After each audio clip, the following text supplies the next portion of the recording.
Hey there guys, it's Creationzilla here, and it's time for another box day, or a package today. Yesterday I got the Sakura Suzuhara figure, and if you guys watched that video, that was a interesting video. I thought I was getting what's in this package, because I know what's on this package for two reasons. Its size, and it says it's right there too, but this should be an Ultra 500 series figure, and I don't really like that line, but this is the only line this figure is in. They haven't made a 6-inch vinyl of him, which makes me kind of sad because this is my favorite Ultraman kaiju. So let's go ahead and try to get this open. I always hate these kinds of packages, but actually I think the last time I got one of these is the last time I got a 500 figure, which was 2014 maybe? It was my first unboxing video. So, normally I let you guys see first, but it's a box. So, this is... well, let me get them out first. This is the Ultra 500 series Shepardon. It's got the tag. He's number 66. He is 48 meters tall, and he weighs about 48,000 tons.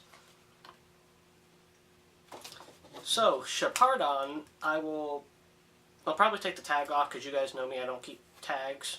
None of my other Spark dolls have tags, and I don't really collect the Spark dolls, but they are cheap, so I might. It's just, recently Bandai has started to have a lack of paint. That was very clear on the Movie Monster series Godzilla 2016. That figure had like the red chest and maybe the tail was red, I don't know, I don't have that figure, and the eyes were white, and I think that's it. There was no other paint.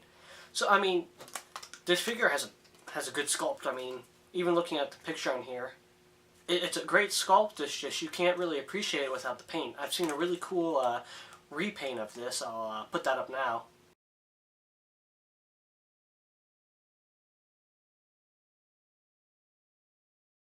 But without the paint, as you can see, there's not much detail. I'm not sure if the camera will stay in focus long enough or not, but Shepardon is from the Ultraman series, Ultraman Ginga S, which is the second season of Ultraman Ginga.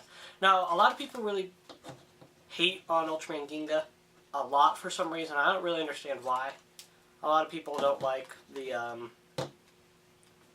Spark Doll aspect, because the past couple of Ultraman series, it started with Ginga. Ginga was Spark Dolls. Ginga S was Spark Dolls. Ultraman X was the cards, and Ultraman Orb was cards. So it's been a trend to have items for the Ultraman rather than just the beta capsule or the glasses that Ultra 7 puts on or that kind of stuff. But in Ultraman Ginga S, Ultraman Victory, which is my favorite Ultraman, he comes from, I can't think of the land. I watched that last year. But Shepardon is a good kaiju. You have bad kaiju and then you have good kaiju, like Gomorrah, Ray's Gomorrah, that's a good kaiju. Shepardon's a good kaiju. Pigmon, well, Pigmon's not really a kaiju, but Pigmon's always good. He's never bad. So yeah, Shepardon's a good kaiju. I like him.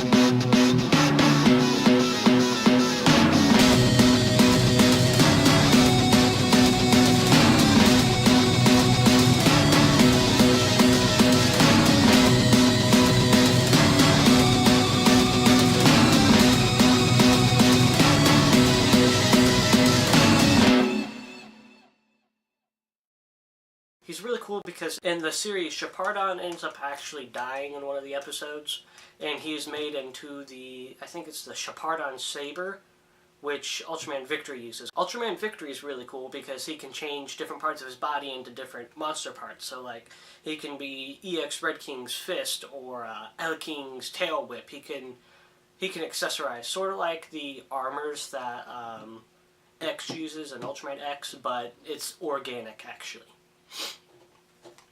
But Shepardon becomes a sword-like weapon that Victory can use that carries on his spirit, because this crystal on his back, as you can see here, is a energy source, for a lack of better words, and it's mined in that land. So Shepardon sits in the ground sometimes. You can only see the crystal. That's when he first comes out, when he comes up onto the surface, because he's a subterranean kaiju, and he lives in the underground part of Earth with the subterranean people.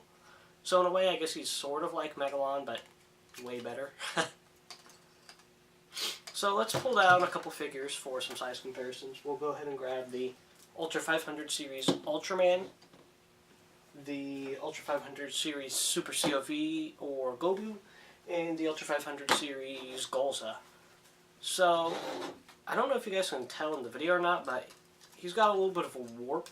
I might need to get a hairdryer, but I mean, this figure was like $3, so I might even not do that. It's not worth it. But he's pretty short compared to the other ones. Super COV is the tallest kaiju I have, and Golza is the second tallest. They've got a lot of dust on them. They've been on the shelves for a while. I don't really do anything with the 500 series. And then there's Ultraman. So, I guess sometimes the Ultra 500 series is in scale, but a lot of the time it's not, because Ultraman is 50 meters. And it says, or no, Ultraman's 40 meters actually.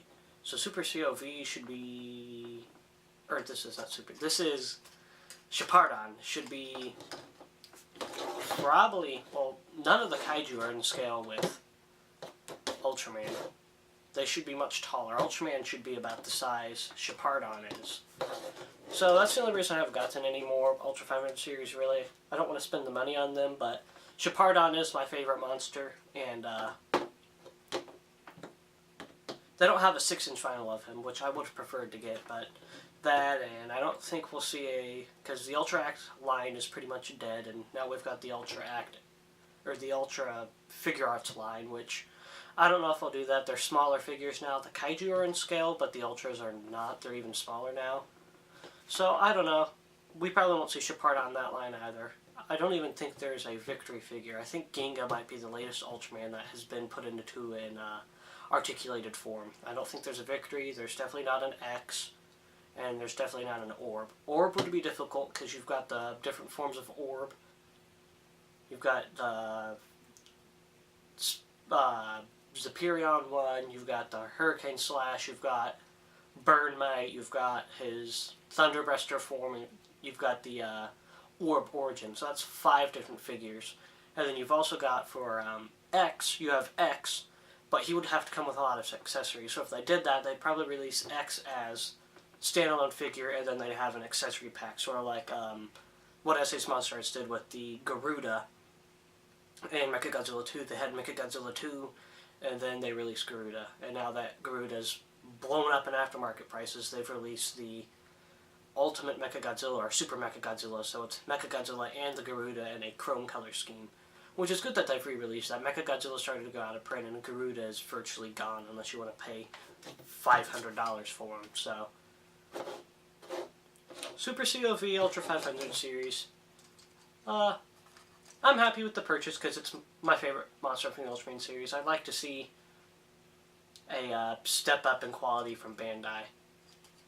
That's why I like collecting the older vinyls, just because the new vinyls aren't detailed. I mean, Super COV is probably the most detailed, and even at that, it doesn't have all that much. And Fire Golza is about as colorful as what the Shin Godzilla 2016 figure is.